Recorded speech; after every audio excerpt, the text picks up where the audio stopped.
Herkese merhaba. Yeni bir proje ile birlikteyiz. Bu defa sizlerle birlikte bir şifreli kart yapacağız arkadaşlar. Kartımızın en güzel özelliği ise herhangi bir mikro denetleyici, entegre ya da herhangi bir yazılım yok.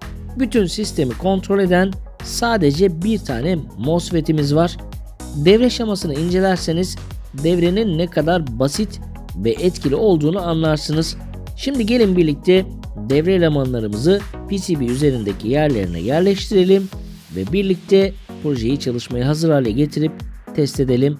Şimdiden iyi seyirler ve iyi eğlenceler.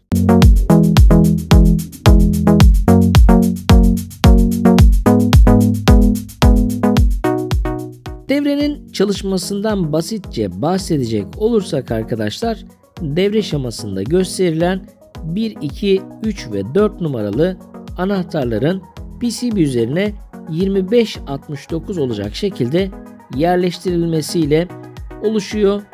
Burada kondansatörlerin sırayla şarj edilmesi ve sonuncu kondansatörün şarj olduğunda MOSFET'i tetikleyerek rölenin çektirilmesiyle oluşan basit ama etkili bir devre.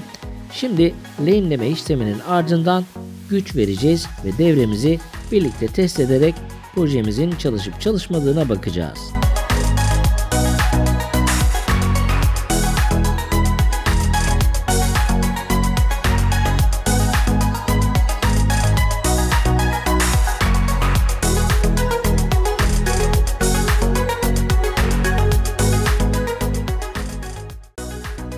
Şu anda JLC PCB'nin fabrikasını görmektesiniz ve eğer isterseniz PCB'lerinizi montajlanmış halde sipariş edebilirsiniz.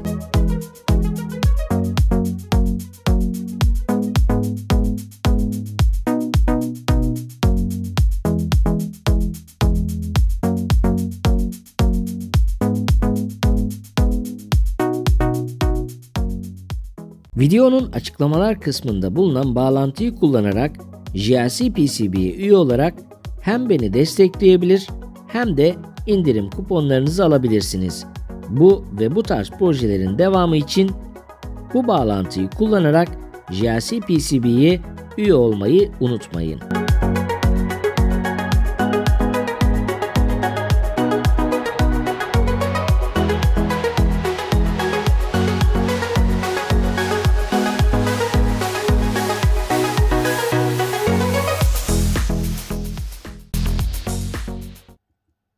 Projemizi tamamladık. Gördüğünüz gibi diğer butonlara istediğiniz sırayla istediğiniz kadar basın, bir şey değişmeyecektir.